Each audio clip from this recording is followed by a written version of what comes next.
હું મૂર્તિવાદી નથી, હું નાસ્તિક ધર્મમાં વિશ્વાસ કરું છું, નિરાકાર ધર્મમાં વિશ્વાસ કરું છું. એ જ થયું નરેન્દ્ર ના સમયમાં ઈશ્વરચંદ્ર વિદ્યાસાગર, રવિન્દ્રનાથ ટેગોરના પિતાજી દેવેન્દ્રનાથ ઠાકુર, રાજારામ મોહન રાય અને રામકૃષ્ણ પરમહંસ જેવા સંતો કલકત્તામાં નિવાસ કરે. એ ત્યાં રહેતા હતા બધા. અને કોઈ જગ્યાએ પ્રવચન ચાલે ને તો નરેન્દ્ર, જે વિવેકાનંદ છે એનું પહેલાનું નામ નરેન્દ્ર, એ 15 મિનિટ સુધી પ્રવચનને સાંભળે, ઊભા થઈ જાય. What are you talking here in front of me about God? Have you seen the God? કે તમે ભગવાનને જોયા છે? તમે મને ભગવાનનું દર્શન કરાવી શકો છો? Now you have right to speak about God. કે તમને અધિકાર છે કે તમે ભગવાન માટે બોલી શકો છો, કે તમે મને દર્શન કરાવી શકો તો તમે ભગવાન માટે બોલી શકો છો. તમને કોઈ અધિકાર નથી. માણસને હોલમાંથી બહાર કાઢી દે સાહેબ નરેન્દ્ર, કે તમે તમારે ઘરે જતા રહો. બોલે કિતાબની વાતો કરવાથી જીવનમાં કામ ના ચાલે.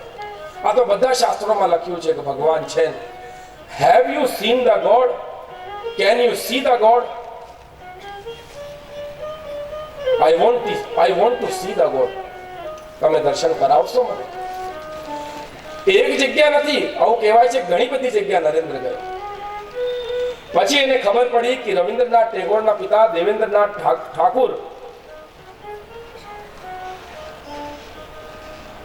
ગંગા નદીમાં 1 મહિના બોટ બાંધીને 1 મહિના સુધી તપસ્યા કરવાના છે, એ ધ્યાન કરવાના છે. ગંગા નદીના વચમાં બોટ છે. દેવેન્દ્રનાથ ઠાકુર તપસ્યા કરી રહ્યા છે, ધ્યાન કરી રહ્યા છે. 12 વાગ્યાનું ટાઈમ છે, ઠંડીનો મોસમ. નરેન્દ્ર પાણીમાં છલાંગ લગાય છે. સાહેબ, પ્યાસ હોય ને માણસને તો સમુદ્ર બી એને બહુ નાનું દેખાય. બોલો જય શ્રી કૃષ્ણ. એ જ પ્યાસ એના મનમાં. તરીને પહોંચી ગયો, માંડ બોટ પકડીને ઉપર ગયો, આખા કપડા એના ભીના. દેવેન્દ્રનાથ ઠાકુર એમને જોયા કે નરેન્દ્ર તું અહીંયા? એ કહે છે have you seen the God? તમે ભગવાનને જોયા છે? બોલે તારા કપડા ભીના છે, તને ઠંડી લાગી જશે, બેટા કપડા ખોલી દે, અંદર આવી જા, તને હું ટોવેલ આપું છું. છલાંગ મારી દે છે નાવથી પાછા અને કહે છે બેટા રૂકતો જા. બોલે રૂકીને તમારે પાસે શું કરું? મેં તમને જવાબ પૂછ્યું છે કે have you seen the God? તમે ભગવાનને જોયા છે? તમે કહો છો તારા કપડા ભીના છે, ઠંડી લાગી જશે. બોલે તમને ભગવાન માટે કશું ખબર નથી. તમે તમારો ટાઈમ વ્યર્થ કરી રહ્યા છો ધ્યાન કર્યું, એની તલાશ કરો. પાછો કૂદી ગયો સાહેબ, કિનારા ઉપર આવી ગયો.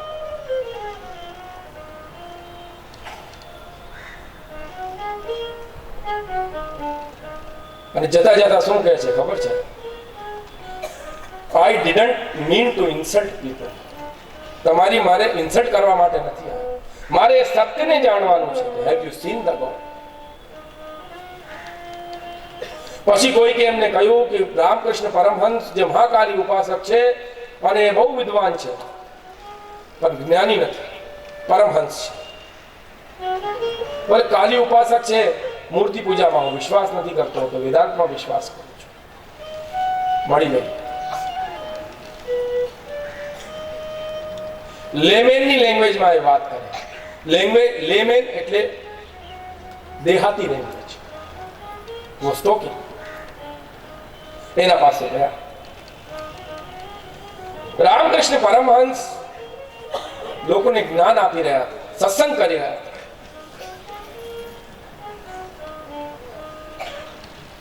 વિવેકાનંદ એને કહે છે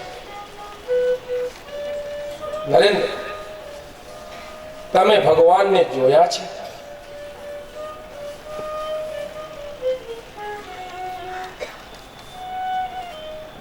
આ પહેલા શું થયું ખબર છે? જેને કહે ને એની જીવાન થોતાવા માંડે. આજે વિવેકાનંદનો વારો છે નરેન્દ્ર, કે તમે ભગવાનને જોયા છે? બોલે મેં ભગવાનને, રામકૃષ્ણ પરમહંસ કહે છે કે મેં ભગવાનને જોયું છે. ને બીજા શબ્દ શું હતા ખબર છે? તારે જોવા છે, તારે ભગવાનને જોવા છે. તું જેવી રીતે ઊભો છે તને ભગવાન એવી રીતે દેખાડી શકે છે. સાહેબ, સત ધર્મના દૂજા સત્ય સમાન આગમ નિગમ પુરાણ. આજે વિવેકાનંદની જીભ થોતાવા માંડી.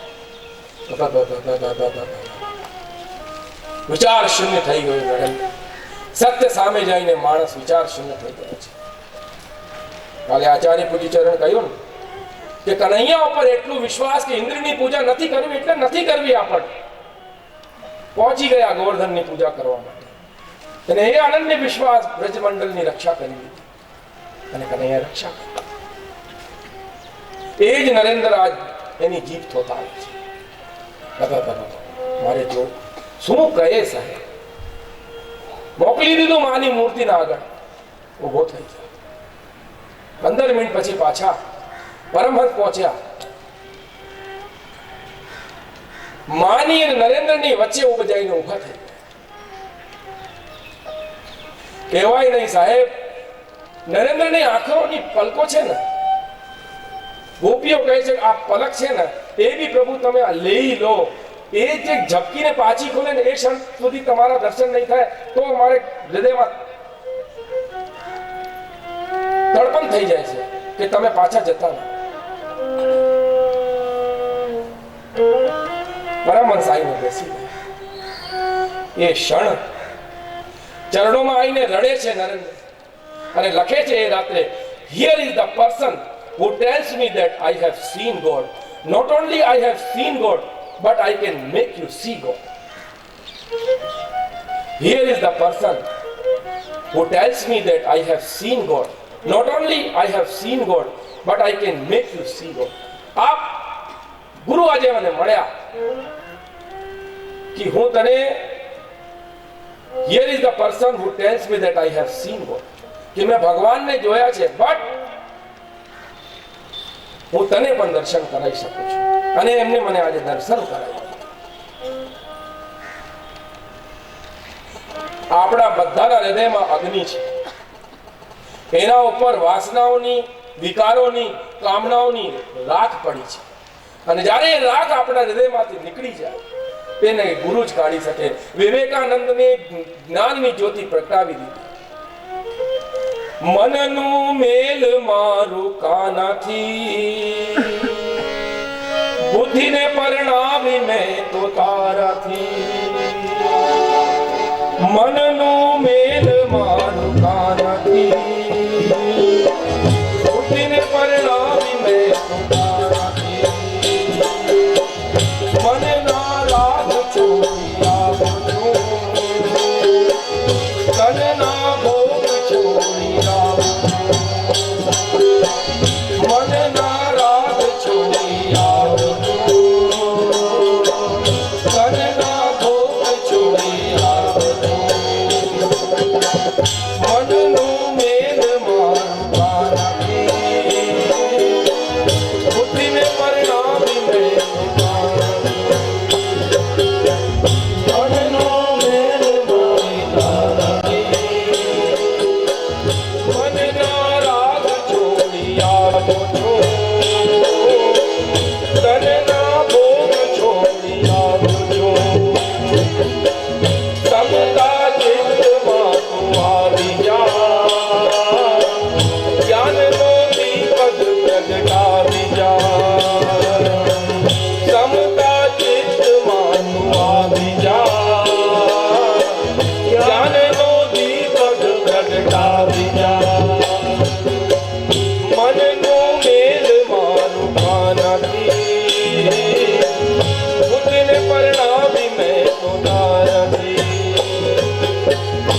છોડી આવ્યો છું, મનના રાગ છોડી આવ્યો, અને જ્યારે ચિત્તમાં સમતા આવી જાય, સમતા ચિત્તમાં તું આવી જા, પણ જ્ઞાનનો દીપક પ્રગટાવી દે.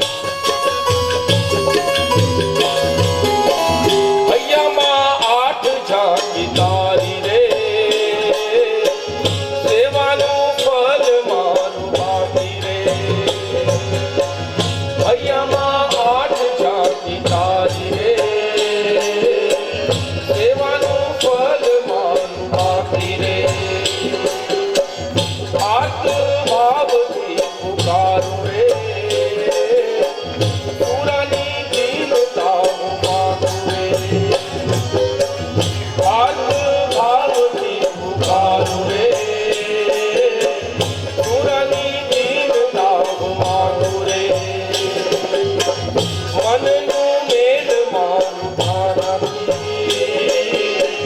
બુદ્ધિને પરણાવી મેં તુધારથી. મનનું મેલ મારું ભાનાથી, બુદ્ધિને પરણાવી મેં તુધારથી. આઠ જાતિ પ્રભુની આપણે કરીએ, પ્રભુની પ્રાર્થના કરીએ, આઠ જાતિના તમારા દર્શન કરું છું અને મારા સેવાનું ફળ હજુ બાકી છે. હું આઠ ભાવથી તમને પુકારું છું, સુરાની દીનતા હું માંગુ છું. મેં કાલે કહ્યું 1 લાખ પદ સુરદાસજી લખ્યા, અને જ્યારે નિત્યલીલામાં જવાનો ટાઈમ આવ્યો, સુરદાસજી કહે પ્રભુ હજી તો મારે 25,000 લખવાના બાકી છે. કે સુરદાસ જઈને તારા ઘરમાં જોઈ લે, 25,000 પદ મેં લખી દીધા છે તારા. બોલો જય શ્રી કૃષ્ણ. ચરણની ચંદ્ર છબી જોઈને ભૂલી ગયો દુનિયાની રીતને. ચરણની ચંદ્ર છબી જોઈને ભૂલી ગયો દુનિયાની રીતને. તુલસીની માળા નિહાળીને હૈયામાં વાટ તારી જોવે. તુલસીની માળા નિહાળીને હૈયામાં વાટ તારી જોવે. મનનું મેલ મારું ભાનથી, બુદ્ધિને પરણાવી મેં તુધારથી.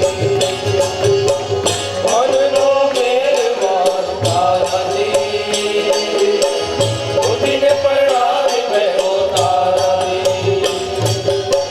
મનનું મેલ મારું ભાનથી, બુદ્ધિને પરણાવી મેં તુધારથી. બોલો કૃષ્ણ કનૈયા લાલ કી જય.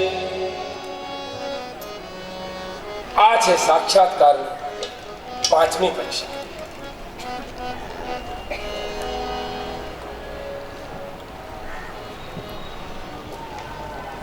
અને જ્યારે ભક્તના હૃદયમાં આવી જાય કે પ્રભુ મારે તને જોવા છે, અને પ્રભુના દર્શન થઈ જાય,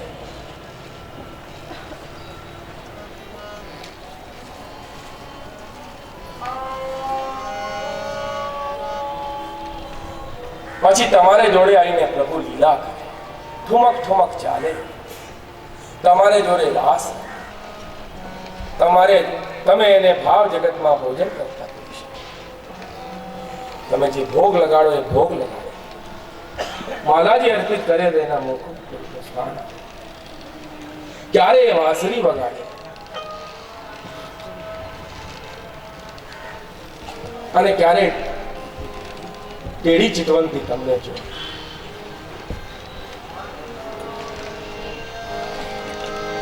હવે જ્યારે 7મી કક્ષા સાક્ષાત્કારની આવે તો પ્રભુના મનમાં તાળાવેલી, પ્રભુના માટે તાળાવેલી જાગે કે પ્રભુ હવે તમે પ્રગટ થઈ જાઓ. મૂર્તિમાં તમે જોઈ લીધા, ભાવ જગતમાં જોઈ લીધા, હવે આ ચર્મચક્ષુ તમે પ્રગટ થઈ જાઓ. 7મી અવસ્થા સાક્ષાત્કારની છે, અને પ્રભુ પ્રગટ થાય છે અને કહે છે ભગવાનને, ભક્તને કે માંગ વરદાન, તારે શું માંગવું છે? ધ્રુવને કહ્યું, પ્રહલાદને, બલિને કહ્યું. પ્રભુ પ્રગટ થયા છે. વરદાન માંગવા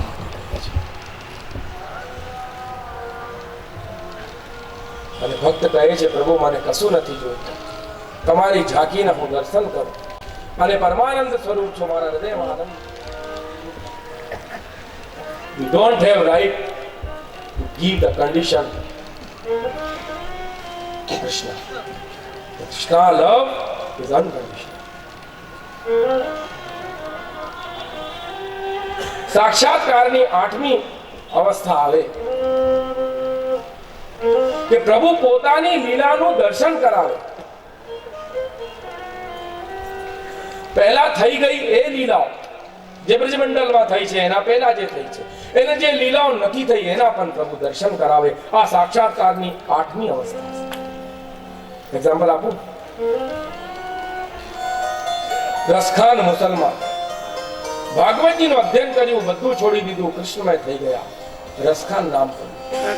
એમને આ દોહો લખ્યું છે કે ધૂરી ભરી અતિ શોભિત સુંદર, તૈસી બની ફિર સુંદર ચોટી, ખેલત ખાત ફિરે અંગના, પગ પહેંજની બાજતી પીરી કછોટી. વા છવી કો રસખાન બિલોખત, વા રાત કામ કલા નિધિ કોठी, પર કાગ કે ભાગ કહા કહીએ, હરિ હાથ સુલે ગયો માખણ. કે ધૂલી ભરી અતિ શોભિત શ્યામ, વ્રજની રજ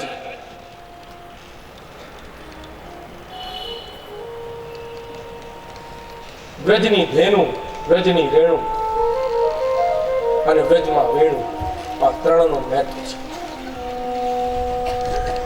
કે ધૂલી ભરી અતિ શોભિત સુંદર.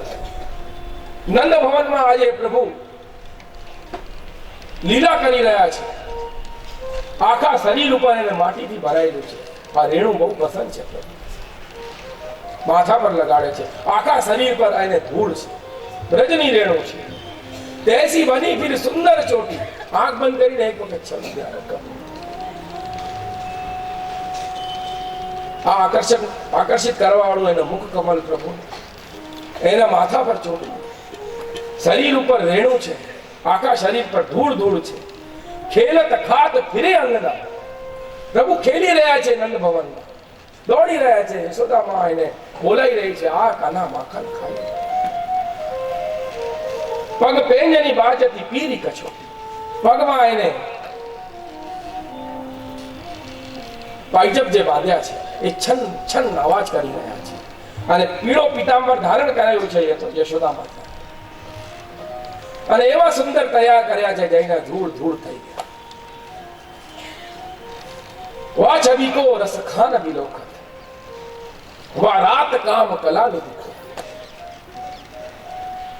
આ છબીને રસખાન દર્શન કરે છે પ્રભુ. એને સાક્ષાતની કારની લીલા બતાડે છે પ્રત્યક્ષ. આ ચર્મ ચક્ષુ. વા છવી કો રસખાન બિલોખત, વા રાત કામ કલા નિધિ કોટી. કાગ કે ભાગ કહા કહીએ, હરી હાથ સો લે ગયો માખન રોટી. જૂટવીને લઈ ગયો એના હાથથી રોટી. સાહેબ, માખન રોટી હાથથી જૂટવીને કાગડો લઈ ગયો. બે જગ્યા હોય ને ત્યારે માણસ આપણા હાથમાંથી સ્નેચ કરીને કોઈ વસ્તુ લઈ જાય, જૂટવીને લઈ જાય. પહેલી અવસ્થા આપણે એને બહુ પ્રેમ કરતા હોઈએ, એ આપણને બહુ પ્રેમ કરતો હોય. બીજો એ આપણાથી બલશાલી હોય, વધારે એમાં તાકાત.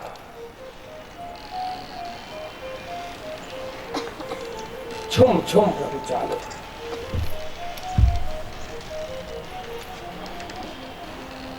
It is not found in any Bhagavad Gita, any kind of Upanishad, but any kind of Veda. આ પ્રસંગ કોઈ કિતાબમાં નથી કે વાક કાગ કે ભાગ કહા કહીએ, હરી હાથ સો લે ગયો માખન રોટી. કોઈ લીલામાં તમે વાંચી લેજો. મેં કહ્યું ને, પ્રભુ એવી લીલાના આપણને દર્શન કરાવે જે હજી સુધી નથી થઈ, જે થઈ ગઈ. આ લીલા પ્રભુએ કોઈ દિવસ નથી કરી. રસખાનજીને સામે આ લીલા કરી છે, અને કાગડો એમના હાથથી રોટી અને માખણ ઝૂંટવીને લઈ ગયો. સાહેબ, આ લીલા કરી છે રસખાનજી જોડે. આ પ્રભુ એને અધિકાર આપ્યું છે કે પ્રભુ મારે તારે સાથે લીલા કરવી છે, તારી લીલા જોવી છે. આ સાક્ષાત્કારની 8મી અવસ્થા. અને ફાઇનલ સ્ટેજ. કેમ 8 સ્ટેજ ના હોય? નો સ્ટેજ કેમ સત્યવ્રતમ ત્રિસત્યમ સત્યસ્યોની નિહિતમ ચ સત્ય. આ સત્ય 9 વખત ઉપયોગમાં લાવ્યું છે જ્યારે દેવતાઓ સ્તુતિ કરે છે. 9 નો અંક પૂર્ણ હોય છે અને પરમાત્મા પૂર્ણાનંદ છે, તે પૂર્ણ છે. સત્ય સ્વરૂપ આનંદ ઘન સ્વરૂપ આપણા બાલકૃષ્ણ છે. અને આ સાક્ષાત્કારની નમ્ય અવસ્થા, આ બી પૂર્ણ અવસ્થા છે. 1 થી 9 ની